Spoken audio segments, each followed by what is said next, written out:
So this is the third lecture burst for Chapter 10, Aggression. We're going to look at social media first and its role in aggression. Social media plays a large role in our self-evaluation. So one could think of it as either a precursor to violence or a mediator of violence. The more time that's spent on social media, the more we engage in negative affect, brings us down, makes us depressed, gives us anxiety, causes stress, and low self-esteem. Really, honestly, there hasn't been a lot of positive outcomes from people's engagement in social media. As much as we like to tout that social media connects us to others, helps us not feel isolated or lonely, it really is showing the opposite effect. And so, yes, people are more accessible, but what's changed is our psychology. We hate ourselves and our lives. We're depressed. We're on medication.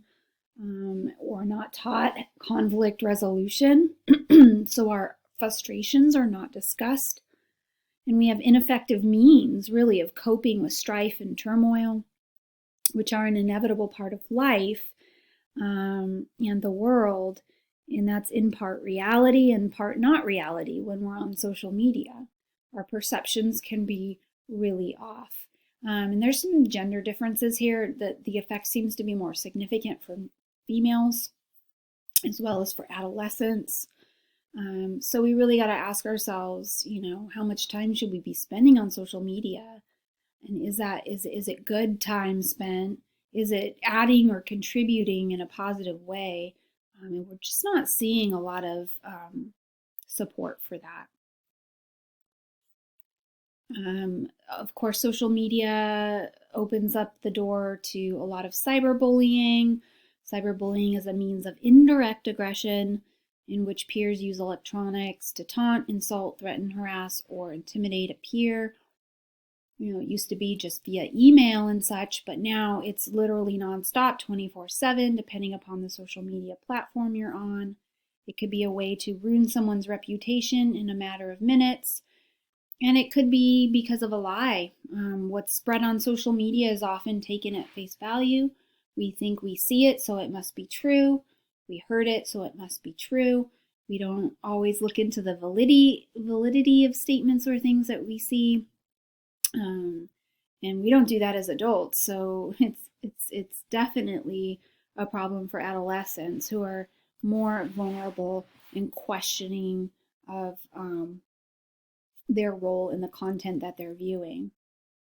30% of students in grades 6 through 12 report moderate to frequent involvement in bullying, which is steadily rising with the increase in the amount of technology that adolescents are using. I would say that these stats have even maybe gone up in the last 5 years. It's also positively correlated with increased rates of depression and suicide in preteens and teens. And we know that Phoebe Prince was the famous case in Hadley. She committed suicide due to cyberbullying. She couldn't escape it. Bad rumors were spread about her that weren't true. So much so that people were taunting her really badly, and she didn't know how to deal with any of that. So really negative consequences. Sometimes kids do the right thing when it comes to bullying. I put a video on Play-Doh that has to do with some kids' response to a boy who was being bullied. It was kind of cool. They all rallied together and stood up against the bullies. So I just posted that video because I felt like it was a nice kind of contrary to what we typically see. Going back to some of those modern theories of aggression, continuing on in that line of thought, we looked at social learning theory. Here's some more from social learning theory.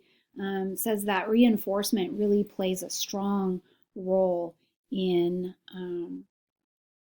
how aggression plays out. An action that is strengthened is going to strengthen the behavior. So if you are rewarded in a positive way for a a aggressive act, you learn that, oh, in the future, I'm going to do that. People seem to like it. People seem to agree with it. We often view aggression as being punished, but in fact, it really actually always isn't. Maybe think about some instances that you've seen where aggression was rewarded. How was it rewarded? Via acceptance by others, cheers from peers, acceptance into a group or an elite status, respect by others. Often when we act in a dominating, aggressive manner, for some reason people respect that. Whereas if you kind of like lay low and don't provoke and maybe even allow somebody to act aggressively to you and you don't react, you're seen as weak. You're seen as, not strong, not standing up to people. And so it's not applauded as much as being aggressive would be. So reinforcement can come from all different sources. It comes from parents, peers, television, video games, movies, and then, of course, social media. So there's a reinforcement chain reaction. When aggressive behavior is met with positive reinforcement, obviously it's more likely to lead to future aggressive behavior than if it's met with negative punishment. So take the instance of a child stealing a toy from another. Positive reinforcement would be that the child's rewarded by getting to play with the toy. Oftentimes, teachers don't pay a lot of attention, or parents don't pay a lot of attention to the cause of the argument. They see two kids arguing, one's pulling the toy, the other's pulling the toy. Little did they know that one was playing with the toy and the other came and grabbed it and tried to take it away. And then they might just be like, well, let him have it or let her have it. It's okay. Well, now that child's being reinforced positively for their negative behavior. And the future is not bright. The future then says that that child's more likely to act aggressively during another play period or a time when someone else has something that they want. When a parent or a teacher doesn't abruptly stop it and find out who was playing with the toy first and admonish the negative aggressive behavior by one of the children, then they're allowing the cycle to continue. So negative punishment would happen if the child that stole the toy loses not only the toy, but all toys for the rest of that day.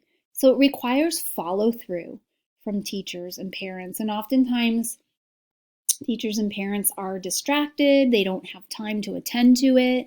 They don't have the cognitive or emotional energy to attend to it. And so they don't. This is the easier route. This is the route of least resistance. Oh, just let them have it.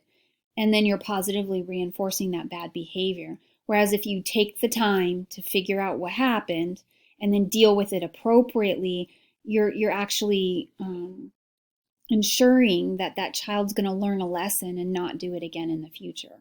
So that's what it's going to take to break that chain reaction. So the role of social and individual factors in aggression, here's where we see some other factors coming into play that are a part of our society. Could be one's social status. It could be low intelligence, low education level.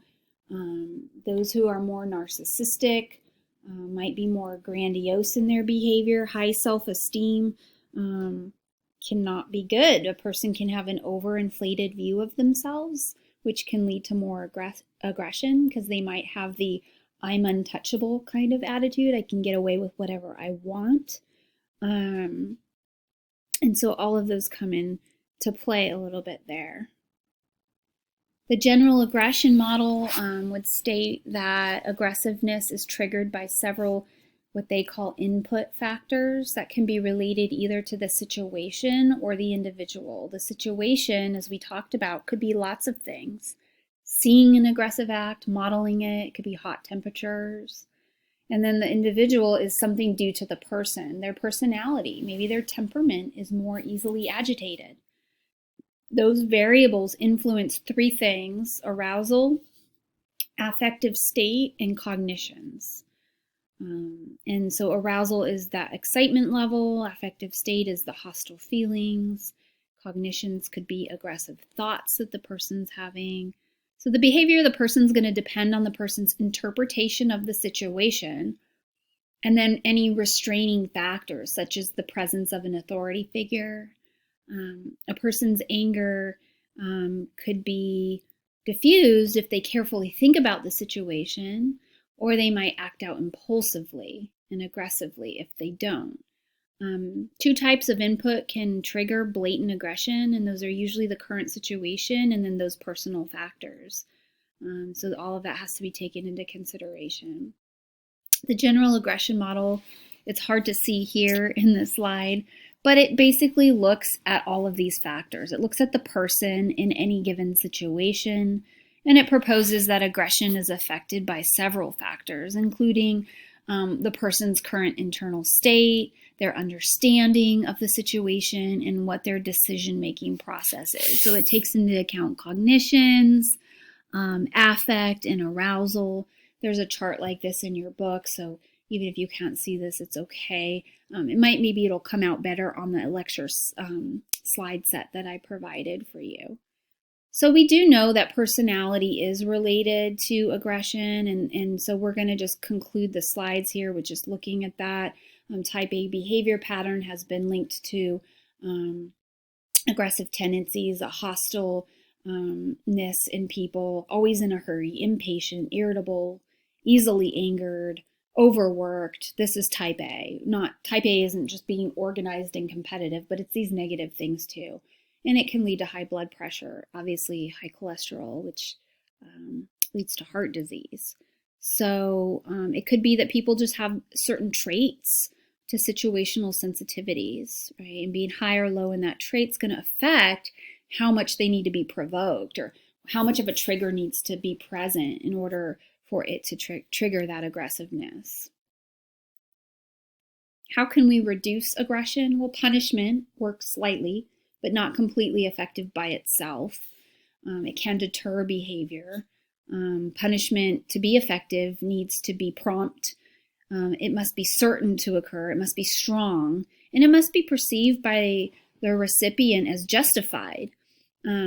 Many times in the criminal justice system, these criteria aren't met. So the delivery of punishment can be delayed sometimes for months or years, and the person doesn't draw the connections between really their actions and the consequences. Many criminals avoid arrest or conviction. And punishment can differ by jurisdiction. And oftentimes punishment doesn't fit the crime. Training, it takes a lot of cognitive effort and motivation to want to change, which many people don't have. But preventing aggression before it happens is obviously the best route. You can do anger management and things like that. Teach nonviolent problem-solving skills and conflict resolution skills is usually what happens in a quote-unquote anger management class, and that can be very effective. But we really need more modeling of non-aggression. When kids have non-aggressive role models, their behaviors become less aggressive. And we need to reduce the negative impact of media violence, reduce the number of violent portrayals in kids' cartoons, show short-term and long-term negative consequences of violence, also show alternatives to the use of violence to solve problems. How else could this issue be solved without resorting to violence? And then entertainment programs with substantial violent content need to be scheduled later in the evening when kids aren't going to be watching. Something that's been touted is the catharsis hypothesis, that if we provide people with a safe way of channeling their aggression, that would be good. They would get it out of their system.